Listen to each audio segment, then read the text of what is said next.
In recent years, the amount of fur that Switzerland imports has increased, bringing it to levels last recorded 20 years ago. Switzerland now imports around 400,000 kilos of fur every year. It takes about 60 animals to produce a mink coat. Most of the mink skins come from Denmark, one of the largest fur producers in the world. The Danish Fur Producers Association gave Swiss TV permission to film on the farm of Anne Mona Nordgaard. Hers is one of the most modern fur farms in Denmark. The animals here live in bare metal cages with small boxes of straw. As for food, they get a fish and meat mixture. In the wild, a mink would hunt in the water. Fur farmer Anne Mona Nordgaard says they don't need access to the water here. They use water in wild nature because they are hunting by the water. But here we are giving them the food, so they don't need the water to pleasure or playing or something like that. They don't care. The cages are small, barely 1 meter long and 30 centimeters wide. But the breeder says the animals don't need more space. I've just heard here in September that a scientist who has tried this, giving more space for 2 animals. How will they react? Will there be more welfare if they had more space? They are not reacting, of course they're reacting different, but they have not more welfare than if it's a normal size of the cage. These studies were financed in part by the fur industry. But independent studies have shown that cages are not appropriate for rearing minks. Every year in November, the fur farmer kills and skins her 13,000 animals. First, she needs to decide which animals to keep for breeding purposes. To do this, she inspects their fur. I'm looking for fat wool, and the thinnest and finest hair. They need to be straight, not crossed like, yeah. Every April, the females she selects will bear offspring. Once born, the kits will grow up in cages for 7 months. Then, to keep their fur clean and intact, they'll be killed with the exhaust gas of an engine. In Switzerland, it's illegal to keep minks in such conditions, as Kasper Jurger confirms.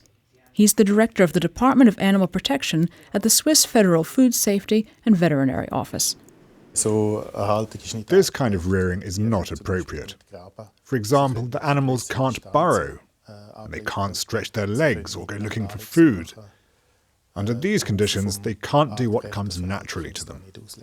In Switzerland, animals are required to have a certain amount of room to move, and the size of the space depends on how many animals there are. Here, the first 2 animals on a farm must have an indoor enclosure of at least 8 square meters, plus access to outdoor enclosures of 40 square meters, a requirement that is of course not fulfilled in this case. Every additional animal requires 1 extra square meter indoors and 4 extra square meters outdoors. Among other things, they have to be able to burrow. Conditions like these wouldn't be allowed in Switzerland.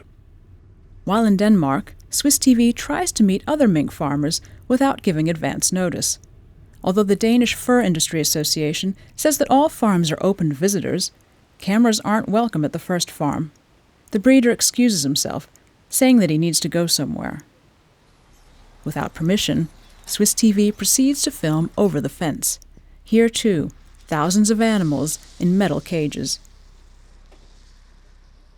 At the next farm, Swiss TV meets a farmer ready to talk and allow filming, but only from the outside. His animals have a cold, and he's the only one allowed in, so as not to spread the virus to other farms, he says. Swiss TV visits 3 other farms, but unsuccessfully. No one is ready to open the doors of their operations. The barracks containing the cages can be filmed, but only from the outside. Why the lack of cooperation on the part of the mink farmers? Joe Vinding, campaign manager for the Danish animal protection group Anima, has an explanation. He says that on most farms, the conditions are quite miserable, and as an animal rights activist, you're certainly not welcome on a fur farm. If you're a friend of animals, then you're probably not that welcome. I've never been welcome to a fur farm whenever I've asked to go, but it's a pseudo-openness. They want to project an image of openness, but in reality you have to call before, and only some people are invited, and they're only invited to see a certain image, not the reality of what goes on. For that, you have to have unexpected visits, and that's how the control of mink farms happens in Denmark. As for the furs on display in the shop windows, they don't bear any trace of the dreary conditions under which the animals lived and died.